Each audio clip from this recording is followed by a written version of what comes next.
حضرت یوشع علیہ السلام کی وفات کے بعد بنی اسرائیل توحید کی تعلیم فراموش کر بیٹھے. انہوں نے دین سے انحراف کر کے طرح طرح کی بدعتیں ایجاد کر لی. بتوں کی پوجا دوبارہ شروع کر دی گئی. حالانکہ اس دوران انبیاء کرام علیہ السلام انہیں روکتے اور تنبیہ کرتے رہے، لیکن وہ شرک سے باز نہ آئے، جس کے نتیجے میں اللہ تعالیٰ نے ان کو نبوت کا سلسلہ منقطع کر کے دشمنوں کو ان پر مسلط کر دیا. کبھی ان پر قوم عمالقہ قابض ہو جاتی، تو کبھی فلسطینی حملہ آور ہوتے، تو کبھی آرامی. یہ بنی اسرائیل کے لیے بڑی آزمائش کا دور تھا. ان میں کوئی نبی تھا نہ سردار. ایسے میں مصر اور فلسطین کے درمیان بحر روم میں آباد قوم عمالقہ کے ایک ظالم و جابر اور سفاک بادشاہ جالوت نے حملہ کر کے ان کی آبادیوں پر قبضہ کر لیا. بہت سے سرکردہ افراد قتل کر ڈالے اور بنی اسرائیل کی ایک بڑی تعداد کو غلام بنا کر قید کر لیا. بنی اسرائیل جب حضرت یوشع کے ساتھ وادی طیہ سے نکلے تھے تو ان کے ساتھ تابوت سکینہ بھی تھا. یہ وہ صندوق تھا جس میں عصائے موسیٰ علیہ السلام، حضرت موسیٰ علیہ السلام اور ہارون علیہ السلام کے پیراہن، پگڑی، پوشاک، تورات کا اصل نسخہ، من کا مرتبان اور انبیاء کرام علیہ السلام کے دیگر متبرکات موجود تھے. بنی اسرائیل کا عقیدہ تھا کہ جب تک یہ مقدس صندوق ان کے پاس موجود ہے وہ اللہ کے عذاب سے محفوظ رہیں گے. لیکن فلسطینی مشرکین نے ایک خوریز جنگ کے دوران بنی اسرائیل سے یہ صندوق چھین کر اپنے بیت دجون نامی مندر میں رکھ دیا. یہ مندر ان کے سب سے بڑے دیوتا دجون کے نام سے موسوم تھا. پتھر کے اس دیوتا کا سر انسانی شکل اور دھڑ مچھلی سے مشابہ تھا. نجار مصری رحمۃ اللہ علیہ کے مطابق فلسطین کے مشہور شہر رام اللہ کے قریب آج بھی ایک بستی دجون کے نام سے موجود ہے، اور غالب امکان یہی ہے کہ تورات میں دجون کے جس مندر کا ذکر ہے وہ اسی جگہ پر واقع تھا. ابن جریر رحمۃ اللہ علیہ فرماتے ہیں کہ اہل غزوہ، اہل اسقلان نے ان سے تابوت سکینہ چھین کر ایسا کر دیا تھا جیسے چرواہے کے بغیر بکریاں. بنی اسرائیل جالوت کی بادشاہی میں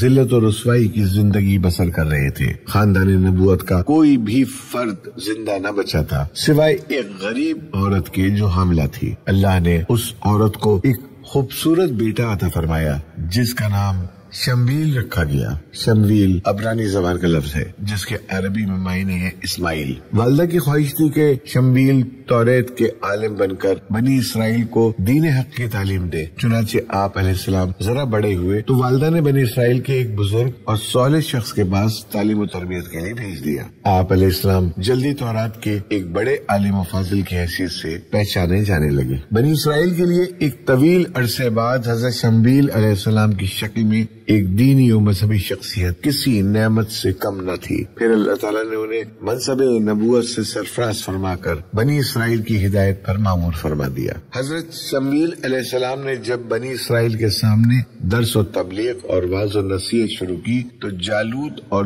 دیگر اقوام کے ظلم و ستم نے انہیں حضرت شمویل علیہ السلام کی بات سننے پر مجبور کر دیا. اب یہ لوگ حضرت شمویل علیہ السلام کو اپنا ہمدرد، خیر خواہ اور نجات دہندہ سمجھنے لگے تھے. بنی اسرائیل میں حضرت موسیٰ علیہ السلام کے زمانے سے یہ دستور تھا کہ سردار اور بادشاہ تو حکومت اور انتظامی معاملات چلاتے، جبکہ قاضی اور منصف کی حیثیت سے تمام عدالتی فیصلے نبی اور ان کے مقرر کردہ قاضی سر انجام دیتے. اس طرح گویا تعلیم و تربیت، دعوت و تبلیغ، واعظ و نصیحت اور دینی و عدالتی تمام امور کی نگرانی کا فریضہ نبی کے ذمہ تھا. حضرت شمویل علیہ السلام حضرت ہارون علیہ السلام کی نسل سے تھے. تاریخ ابن کثیر رحمۃ اللہ علیہ میں آپ کا نسب یوں تحریر ہے: شمویل بن بالی بن القمہ بن یرخام بن یہو بن تہو بن صوف بن القمہ بن مباحث بن اموسا بن عزایا. علامہ ابن جریر رحمۃ اللہ علیہ کے مطابق حضرت یوشع علیہ السلام کی وفات اور حضرت شمویل علیہ السلام کی بعثت کے درمیان 460 سال کا فاصلہ تھا.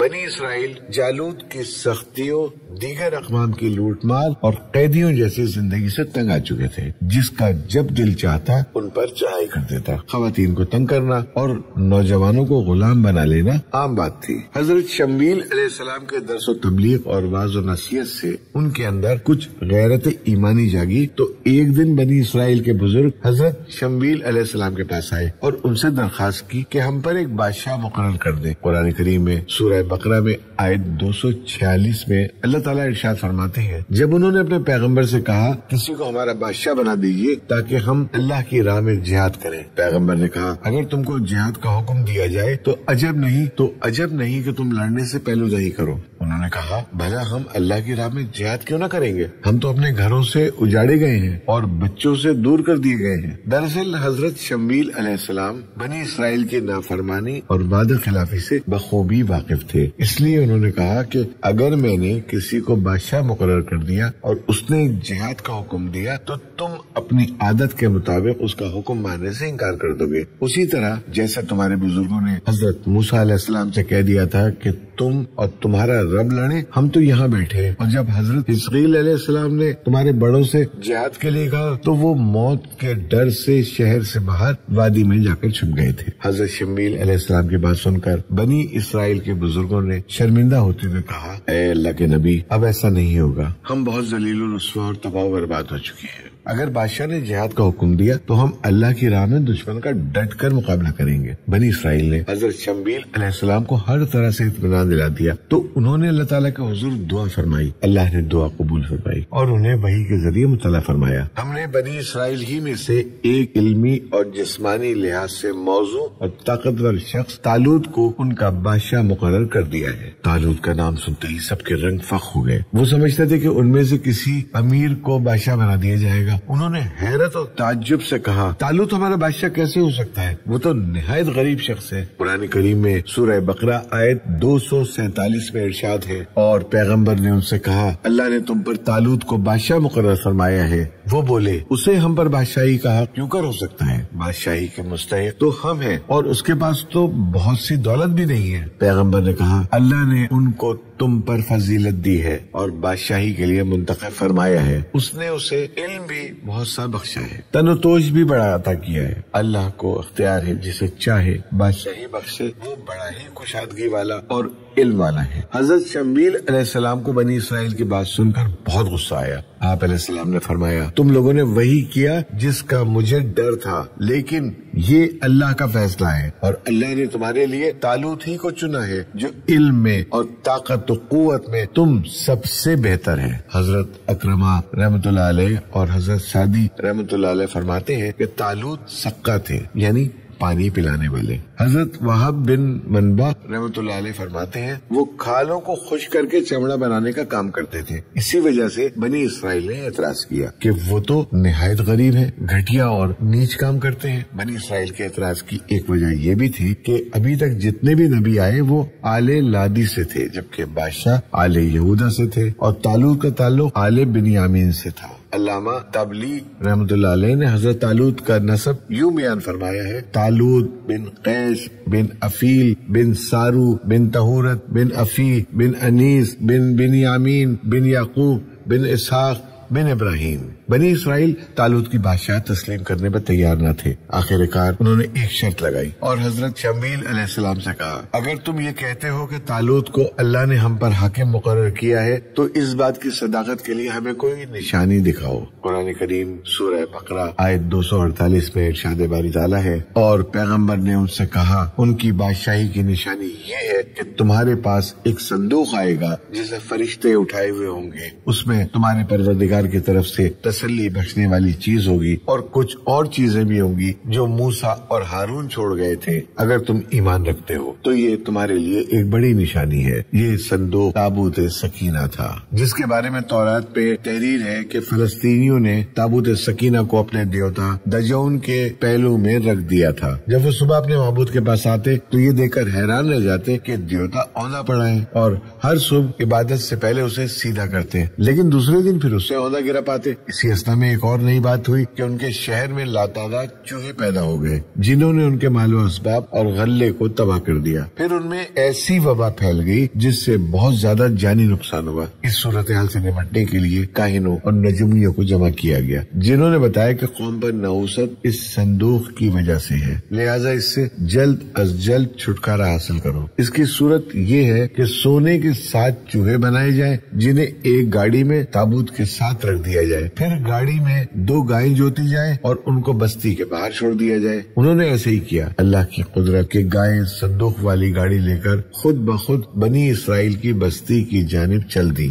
جہاں سے یہودی صندوق کو بڑی عزت و احترام سے لے گئے۔ تاہم قرآن کریم کے مطابق فرشتوں نے صندوق کو بنی اسرائیل پہنچایا۔ بنی اسرائیل نے جب تابوت سکینہ دیکھا تو انکار کی کوئی گنجائش نہ رہی، چنانچہ انہوں نے طالوت کی بادشاہت قبول کر لی۔ حضرت طالوت نے بادشاہ بننے کے بعد قوم عمالقہ کے ظالم و جابر بادشاہ جالوت سے جنگ کا اعلان کر دیا۔ حضرت طالوت کو بنی اسرائیل کے قول و فعل کے تضاد کا علم تھا۔ جب وہ انہیں لے کر نہر اردن کے کنارے پہنچے تو قوم نے فرمایا، اللہ ایک نہر کے پانی سے تمہاری آزمائش کرنے والا ہے، بس جو شخص اس سے سیراب ہو کر پانی پیے گا وہ میری جماعت میں نہیں رہے گا، اور جو کوئی ہاتھ سے چلو بھر پانی پی لے تو کوئی بات نہیں۔ تو جب یہ لوگ نہر پر پہنچے تو چند افراد کے علاوہ سب نے پانی پی لیا۔ پھر جب یہ نہر پار پہنچے تو کہنے لگے کہ آج ہم میں جالوت اور اس کے لشکر سے مقابلہ کرنے کی طاقت نہیں۔ اس طرح بنی اسرائیل کی غالب اکثریت حضرت طالوت سے الگ ہو گئی۔ جن لوگوں نے صبر و تحمل کا مظاہرہ کرتے ہوئے اللہ کے حکم کے مطابق امیر کی اطاعت کی تھی اور پانی نہیں پیا تھا، ان کی تعداد مفسرین نے 313 تحریر کی ہے۔ امام بخاری رحمۃ اللہ علیہ نے ابو اسحاق رحمۃ اللہ علیہ سے روایت کی ہے کہ حضرت برا بن عازب رضی اللہ تعالیٰ عنہ سے مروی ہے کہ ہم رسول اللہ صلی اللہ علیہ وسلم کے ساتھ تھے اور گفتگو کر رہے تھے کہ بدری صحابہ رضوان اللہ علیہم اجمعین کی تعداد صرف اصحاب طالوت کے برابر ہے جنہوں نے نہر پار کی تھی۔ قرآن کریم سورہ بقرہ آیت 251 میں اللہ تعالیٰ فرماتے ہیں، اور جب وہ لوگ جالوت اور اس کے لشکر کے مقابل آئے تو اللہ سے دعا کی، اے پروردگار ہم پر صبر کے دہانے کھول دے اور ہمیں لڑائی میں ثابت قدم رکھ اور کفار پر فتح یاب۔ تو طالوت کی فوج نے اللہ کے حکم سے ان کو ہزیمت دی اور داؤد نے جالوت کو قتل کر ڈالا اور اللہ نے ان کو بادشاہت دی اور دانائی بخشی۔ مفسرین فرماتے ہیں کہ حضرت داؤد علیہ السلام بنی اسرائیل کے لشکر میں شامل ایک نوجوان تھے جو اپنے 13 بھائیوں میں سب سے چھوٹے تھے۔ ایک دن طالوت نے بنی اسرائیل کو جہاد کی ترغیب دیتے ہوئے فرمایا، جو شخص جالوت کو قتل کرے گا میں اس سے اپنی بیٹی کی شادی کر دوں گا اور اسے اپنی سلطنت میں شامل کر لوں گا۔ حضرت داؤد علیہ السلام نے جب یہ سنا تو جالوت کو قتل کرنے کا عزم کر لیا۔ آپ غلیل سے پتھر پھینکنے میں ماہر تھے، چنانچہ جالوت سے لڑائی کی اجازت چاہیے۔ طالوت نے شروع میں تو ناتجربہ کار سمجھ کر منع کر دیا، لیکن پھر ان کے زیادہ اسرار پر اجازت دے دی۔ دونوں جانب کی فوجیں سفارہ ہوئی، ایک طرف کفار کی فوج تھی، دوسری طرف 313 اہل ایمان۔ حضرت داؤد علیہ السلام نے میدان جنگ میں آگے بڑھ کر جالوت بادشاہ کو للکارا۔ جالوت ایک بھاری بھرکم ڈیل ڈول کا مالک، نہایت مضبوط، طویل القامت اور لہیم شہیم شخص تھا۔ اس نے حضرت داؤد علیہ السلام کو حقیر سا نوجوان سمجھ کر نظر انداز کر دیا اور بولا، جا واپس چلا جا، میں تیرا قتل پسند نہیں کرتا۔ حضرت داؤد علیہ السلام نے جواب دیا، مگر میں تیرا قتل پسند کرتا ہوں۔ پھر انہوں نے اپنے غلال میں 3 پتھر رکھ کر پوری قوت سے جالوت کی جانب پھینکے، جو جالوت کے سر پر گولیوں کی طرح لگے اور اس کا سر پاش پاش ہو گیا۔ یہ منظر دیکھ کر جالوت کی فوج بدحواس ہو کر بھاگ نکلی اور حضرت داؤد علیہ السلام نے جالوت کا سر قلب کر دیا۔ یوں حضرت شمویل کی محنت اور کوششیں رنگ لائیں اور بنی اسرائیل کو طویل مدت بعد فتح نصیب ہوئی۔ اس کامیابی کے کچھ عرصے بعد حضرت شمویل علیہ السلام وفات